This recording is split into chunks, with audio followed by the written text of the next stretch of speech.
Le journal de 8h sur Europe 1, Fanny Marceau. Bonjour Fanny. Bonjour Dimitri, bonjour à tous. Il fait beau, il fait chaud, ça sent bon les vacances. Des congés qui pourraient être vite gâchés en cas de maladie. En général, l'arrêt de travail délivré par le médecin est sans véritable effet puisqu'on n'est pas au travail. Mais ça va bientôt changer. La Commission européenne vient de mettre la France en demeure de se conformer aux règles européennes.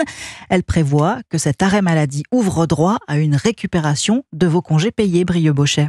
Oui, Bruxelles reproche à la France de ne pas respecter le droit européen sur le temps de travail. Concrètement, le système actuel ne permet pas aux salariés de reporter leurs jours de congés payés lorsqu'ils tombent malades pendant leurs vacances.